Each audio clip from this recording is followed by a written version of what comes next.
Well, of course, now we talk about government and corporations, but as you've said, up at the top, they're all the same people. The corporate executives go to and from the government. They hold positions in the government. The people from the Trilateral Commission and the Bilderbergers and all, they're all corporate people. And they have their relationships and interlocks with the banks and with universities and foundations and all that. So to talk about you're really talking about one source of power instead of corporation on one side and government on the other, because it's all one pot, as you said. I think it's become one pot. Not only that is you don't have any help by, say, voting for a Democrat who may be a little more critical of large corporations.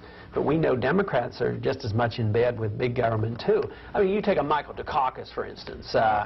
Do you think maybe Boston was somewhat dependent on some military contracts with Tip O'Neill? I mean, they're just as much. It's all demagoguery when it comes to these political campaigns. So either side, the same people control it. And, you know, Ronald Reagan spoke sharply against the Trilateral Commission, but he was the first president to host the Trilateral Commission in the White House. I mean, that's how blatant it is. It's the same group of people. That's why you find no political action committee, no large corporation who supports libertarians. I voted while in Congress, I think the strictest free market set of votes ever, but I never got political action committee money. But small business people who want to compete against big business, they're free market people, and they're much more likely to be libertarians and believe in the principles of free enterprise. But once the corporations get real large, and they're more interested in paying a couple $100,000 for a top lobbyist who knows the system, who can get a regulation that exempts their corporation or gets their contract in place. And this is the way the system works. So we reward the lobbyists and the political action committees much more so than we reward a principle of freedom. What about this Banking and Currency Committee? And we've had Congressman Gonzalez on, who's one of your colleagues, right. And he sees the world very clearly and sees the power structures at work. And I'm sure you have a clear picture of this also. Is this one of the reasons you became a libertarian instead of a Republican? Well, it's certainly one of the reasons why I got involved in politics, because I was very fascinated with economics and particularly monetary policy. And if you think about it, money is pretty important. If you look at all transactions, whether you're buying something or selling your services, 1/2 of all economic transactions is the monetary unit. So if somebody has control over the value of the monetary unit, they control every transaction. Therefore, if you have an institution, such as a government-ordained bank, like a central bank, like our Federal Reserve, if they have absolute monopoly control over the value of that currency, they control everything in the economy. It becomes a form of a government-regulated economy. It doesn't become socialism, but the money obviously is socialistic in that the government controls it. So if they increase the supply, the value goes down. If they tighten the supply, interest rates go up. So it's tremendous economic power.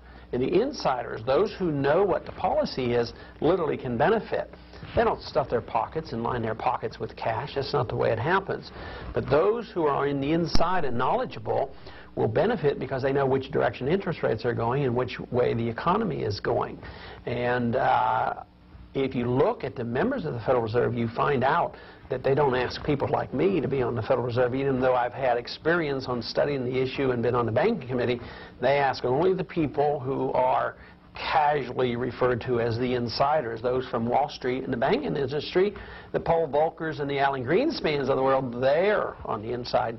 They know how to deal with the establishment, and they get these positions, and therefore it is a tremendous amount of economic power falls into the hands of what we call the Open Market Committee, the Federal Open Market Committee. They control from day to day the supply of money. They become the legal counterfeiters. You know, if you and I had control of the printing press, we could do a lot of things, you know, self-serving.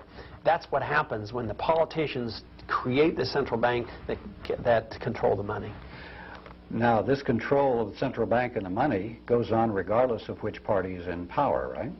It never changes. You know, they change a person here and there, but it's always the insiders. It's always from the same group. So if you have a Republican as president or the Democrats, they're going to get the same appointments. Appointments never change. And this can be said about the Secretary of State and the Secretary of Defense and the Secretary of Treasury and the Federal Reserve Board members. They all come from the same group.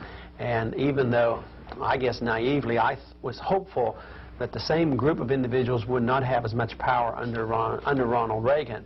But, you know, I was there, I witnessed it, and of course that led to my disenchantment, my disappointment, enough to the point where I just said, I've had enough, and then I left the Republican Party and joined the Libertarian Party with the idea that you cannot trust Republicans to be independent of the system either, although Ronald Reagan led us to believe that he would be independent.